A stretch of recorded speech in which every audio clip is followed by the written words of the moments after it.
மீனராசி அன்பர்கள், ஜென்ம சனி தாக்கம் வெகுவாக குறைகிறது. உங்கள் ராசி அதிபதி உச்சம் பெறுவதால் தவறவிட்ட வாய்ப்புகள் அனைத்தும் தடையின்றி கிடைக்க பிறக்கின்றன. முயற்சி ஸ்தானாதிபதியும் நல்ல நிலைமையில் மட்டும் இருந்துவிட்டால் வெற்றி வாய்ப்புகள் உங்களை அள்ளி கொடுத்துருங்க. ரொம்ப நாளாக இந்த பிரச்சனை, மனஸ்தாபம் எல்லாமே நெருக்கடியிலிருந்து அப்படியே ரிலாக்ஸ் பண்ண மாதிரி. அதாவது தவறான அவ்வளோ நெகட்டிவான பேச்சுக்கள் இந்த ராசி அனுபவிச்சாச்சு. இப்ப எல்லாமே பாசிட்டிவ். இந்த ராசிக்கே ஒண்ணும் முடியாது, எனக்கா சொல்றீங்க அப்படிங்கிற மாதிரி இருக்கும். இந்த ராசி அவ்வளவு கஷ்டப்பட்டுருச்சு. இப்ப இந்த ராசிக்கு குரு பலம் வந்து இந்த ராசிக்கு 11ஆம் இடம் 9ஆம் இடம் வெளுத்து விட்டதால் திடீர் அதிர்ஷ்டங்கள், திடீர் யோகங்கள், தெரிந்த சொந்த பந்தங்கள் சேர்ற மாதிரி அது வாய்ப்பு. இப்ப ஒரு உச்ச நிலைக்கு அடைஞ்சு விட்டாங்க. அதாவது இப்ப இந்த குரு பயிற்சி இவங்களுக்காக வந்ததுன்னே சொல்லலாங்க. மீனராசி அன்பர்கள், பீனிக்ஸ் பறவை போல் தோல்வியிலிருந்து தோன்றாமல் மீண்டு வர வாய்ப்புண்டுங்க. மாற்று கருத்து, அது நல்ல கருத்தா இருந்தால் மாற்றான் தோட்டத்து மல்லிகைக்கும் மனம் உண்டு என்பது புரிந்தவர்கள். குறிப்பா இந்த வீடு தான் குரு வீடு. ஆனா சுக்கிரன் உச்சம். நல்ல கருத்து இருந்தா ஏத்துக்கும். ரொம்ப சாஃப்டானது, மென்மையானது. ஒரு சில விஷயங்கள் மற்றவங்களை ஹர்ட் பண்ணிடுமோ, இந்த வார்த்தை சொன்னா கரெக்டா இருக்குமா, ரைட் வேர்டை சூஸ் பண்ணி, அதாவது கனியிருப்ப காய் கவர்ந்து தட்டும்பாங்க, கரெக்டான வார்த்தையை சூஸ் பண்ணி கரெக்டா பயன்படுத்தும். இதுதான் இந்த ராசி. ஆனா இந்த ராசி ஒன்னே ஒன்று கவனமா இருக்கணும். குறிப்பா அவனோ பெண்ணோ 40 to 44 ஒரு சறுக்களை சந்திக்க வாய்ப்பு இருக்கு. அடிமையிலிருந்து அரசனாகும் அமைப்புங்க. எல்லாமே முடியாது முடியாது நெகட்டிவா இருக்கு அப்படி தோண்டிட்டாங்க. செயின்ல கட்டின யானை மாதிரி இருந்தாங்க, இப்பதான் சிங்கம் போல கர்ஜிக்கிறாங்க. ஏன்னா குரு பார்வை மாத்தி இருக்கு. அப்ப இவங்க இத்தனை நாளா இவங்களுக்கு வாய்ப்புகள் இருந்தும் தடை ஏற்பட்டு எல்லாமே நெகட்டிவ் எஃபெக்டா இருந்து முயற்சி பண்ணதெல்லாம் ஜீரோவா இருந்தாங்க. இப்ப வாய்ப்புகள் வருது, ரியல் லைஃப் ஹீரோ மாதிரி ஜொலிக்கிறாங்க. சரி, இப்ப நடக்கிற விஷயம் எல்லாமே சந்தோஷமா இருக்கு. பொதுவா இவங்க மனசு பிடித்த சொந்த பந்தங்கள் எல்லா உறவும் அனுசரித்து போறது, குடும்ப உறவுகள் எல்லாமே பிளஸ்ஸா வரும்போது இவங்களுக்கு பட்ட கஷ்டம் அத்தனையுமே ஜீரோன்னு ஆயிடுச்சு பாருங்க. அப்ப ரொம்ப நாள் கழிச்சு குரு இவங்களுக்கு நல்லது செய்ய காத்திருக்குன்னா அது இந்த ஒரு வருடமா தான் இருக்கு. ரொம்ப மிகுந்த யோகமான வருடம் இந்த வருடம். பாக்கியஸ்தானம் வெளுத்து மிகப்பெரிய யோகம். தொலைதூர பயணங்கள், பூர்வீக ரீதியான சொத்து சம்பந்தப்பட்டு தந்தை வழி உறவு வலுப்படுகிறது. நண்பர்களால் ஆதாயம் அடையும் ராசியில் இது. இந்த ராசிக்கு என்னன்னா புதையல் யோகம், அதாவது திடீர் அதிர்ஷ்டம், திடீர் புதையல் யோகம், லாட்ரி யோகம் மாதிரி ஒரு அமைப்பு. அதெல்லாம் எதனால சார்? 9ஆம் இடம் வெளுத்துக்குங்க, 11ஆம் இடம் லாபாதிபதி. அது யாருக்கு? உங்களுக்கு. அப்ப உங்களுக்கு லாபாதிபதி திடீர் அதிர்ஷ்டங்கள், திடீர் வாய்ப்புகள் பிறக்குது. அப்ப சும்மா சொல்ல ஒரு கேரளா பக்கம் போனி ஒரு லாட்டரி சீட் ஒன்று வாங்குங்க, அது ஒரு எக்ஸாம், அதுக்காக ஹேபிட்டா வச்சுக்காதீங்க ஒரு எக்ஸாம்பிளுக்கு. ஆனா லாட்டரி சீட்டு மாறிங்க ஒரு ஆப்பர்ச்சுனிட்டி கிடைக்கும்.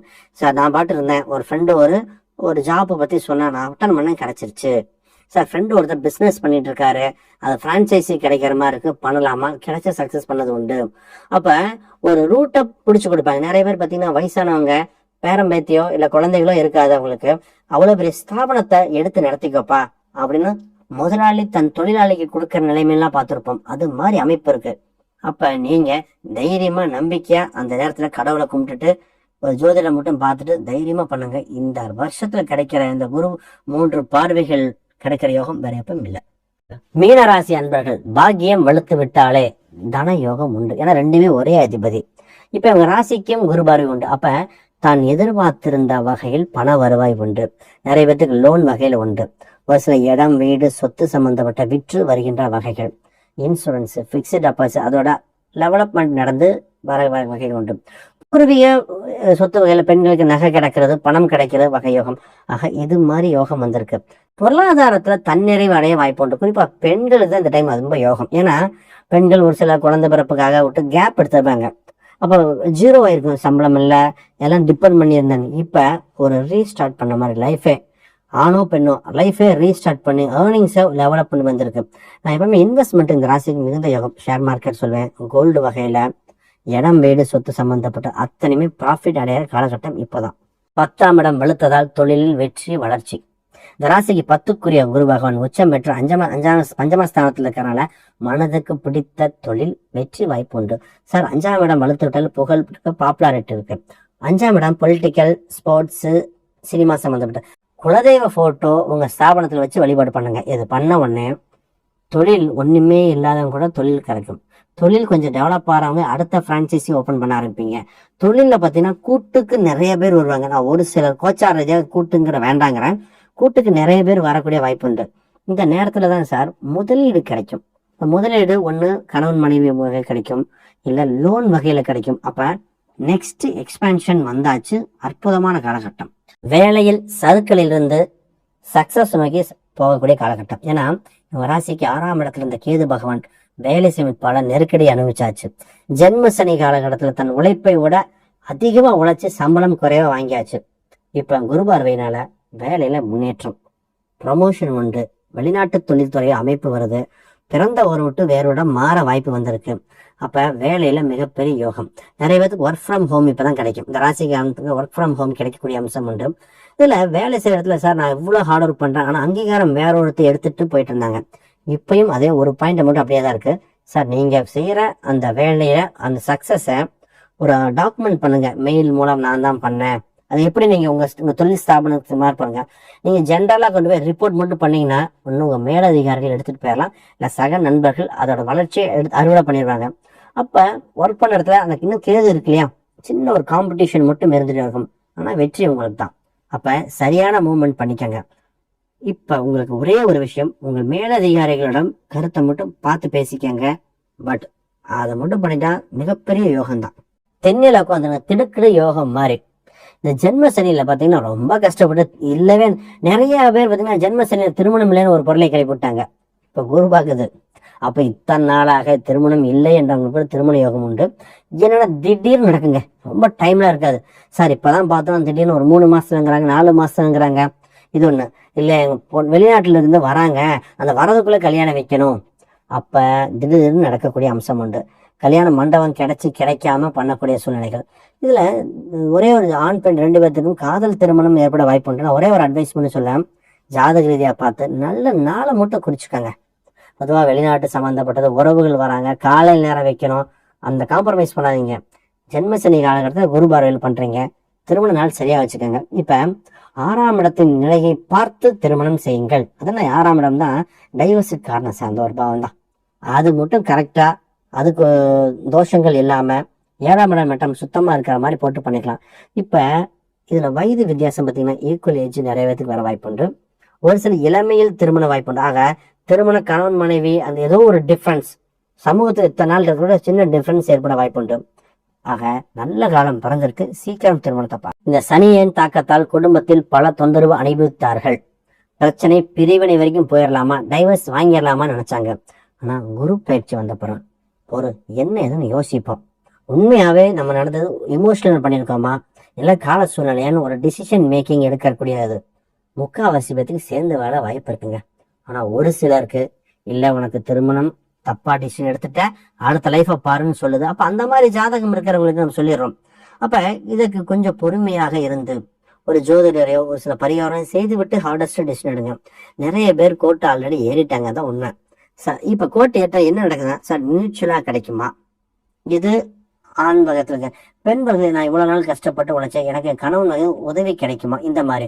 இது ஜாதகம் இண்டிவிஜுவல் ஹாரோஸ்கோப் படி தான் சொல்ல முடியும். ஏன்னா பிரிவினை உண்டு, நீங்க நினைத்ததே நடப்பீங்க. அது சார் இதுவும் பாத்தீங்கன்னா அக்டோபர் 31 வரைக்கும் நல்லா இருக்கு. அதற்கு பின் கொஞ்சம் கவனமாக பொறுமையாக இருங்கள், அவசர முடிவு வேண்டாம். குழந்தை வரம் இறைவன் கொடுக்க தயாராயிட்டாருங்க. ஏன்னா இந்த ராசி 5 குரு பகவான் உச்சம் பெற்று அற்புதமா இருக்கு. நான் பொதுவா பாத்தீங்கன்னா நியரஸ்ட் டிசம்பர் பின் மிகுந்த யோகம். ஏன் அப்படின்னா இந்த இடத்துக்கு கேது பகவான் வரணும். சார் கேது பகவான் கெடுதலையா, கேது குரு அதாங்க டெஸ்ட் டியூப் சம்பந்தப்பட்டது, வைத்திய முறையில் சேர சர்ப கிரகங்கள் தேவைப்படுது. இப்ப அக்டோபருக்கு மேல பாத்தீங்கன்னா அந்த அமைப்பெல்லாம் நெருங்க குழந்தைய பாக்கியம் அமைப்பு உண்டு. சார் ட்ரீட்மெண்ட்டுக்கு அப்ப சக்சஸ் ஆகும். இல்ல சார் நான் இயற்கையா தான் பண்றேன், இப்பதான் கல்யாணம் ஆயிருக்கு. அப்ப நீங்க அக்டோபருக்கு முன் குழந்தைக்கு ட்ரை பண்ணக்கூடிய காலகட்டம் வந்திருக்கு. ஒரே ஒரு டைம் குழந்தைய வழிபாடு பண்ணிக்க, நிச்சயமா சக்சஸ் ஆகும். இவங்க மிக மிக கவனமாக இருக்க வேண்டியது, இவங்க வேலை செய்யும் இடத்தில் இருக்கிற மேலதிகாரிகள் சக நண்பர்களிடம் கவனம். உங்கள் உழைப்பை சுரண்ட காத்திருக்கிறார்கள். வேலை நேரம் அதிகம், ஊதியம் குறைவு. சக நண்பர்கள் நல்ல ஃப்ரெண்டா பேசிட்டு இருப்பாங்க. இந்த நேரத்துல நீங்க கண்டுபிடிச்ச நீங்க செஞ்ச விஷயத்தை அவங்க பெனிஃபிட் எடுத்துக்குவாங்க. நம்பர் 1. 2வது, கடன் வாங்கிய இடத்தில் இந்த கிரெடிட் கார்டு, குறிப்பா கிரெடிட் கார்டு கடனை கட்டுவதில் ஏதோ ஒரு மிஸ்டேக் ஆயிரும். அப்ப அந்த லோன் சம்பந்தப்பட்ட வசூல் பண்ற நபர்கள் கொஞ்சம் ஹார்ஷா இருக்க வாய்ப்பு உண்டு. அப்ப அந்த கடனை சரியான ஆள்கிட்ட கடன் வாங்கணும். அவசரத்தை கொடுத்தாங்கன்னு கடன் வாங்கிடாதீங்க.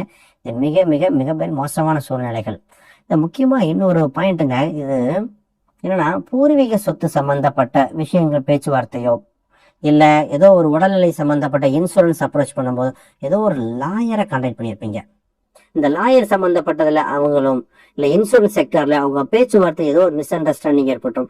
அப்ப இந்த 8ஆம் பாவம் சம்பந்தப்பட்ட பேச்சுவார்த்தை உடைய நபர்களிடம் 1-2 முறை லாயரு, இன்சூரன்ஸ், பிக்ஸ்ட் டெபாசிட் இதோட கமிட்மெண்ட்டை பார்த்துட்டு கேர்ஃபுல் டீல் பண்ணுங்க. இது உள்வட்டாரம் தெரிஞ்சிடும். இந்த விஷயம் நம்ம கடைசியா எப்பயோ ஒரு டைம் பண்ணணும், இல்லைங்க இந்த ஸ்கீம் போலன்னு அப்ப வந்து நிற்கும். இதுதாங்க மிக மிக கவனமாக இருக்க வேண்டிய இந்த ராசிக்குண்டான அமைப்பு. இந்த குரு பயிற்சியில் தட்சிணாமூர்த்தி வழிபாடை வழிபட வாழ்வில் வெளிச்சம் வெற்றி. ஒரு முறை குக்கே சுப்பிரமணியம் சென்று வந்தால் வாழ்வில் திருப்பு முனை. இவங்க வாழ்வியல் பரிகாரமாக யானை உள்ள கோயிலுக்கு சென்று யானைக்கு பழம் வழங்கி ஆசீர்வாதம் பெற்று வர வர தோஷங்கள் நிவர்த்தியாகும். யானைன்னா குருங்க. அப்ப மறைமுக குரு பலனை ஆக்டிவேட் பண்ணிட்டே இருக்கும். நிச்சயமா இவங்க டெவலப் ஆயிடுவாங்க. இவங்களுக்கு இறைவன் கொடுக்க காத்திருக்கார், பெற தயாராகி விடுங்கள்.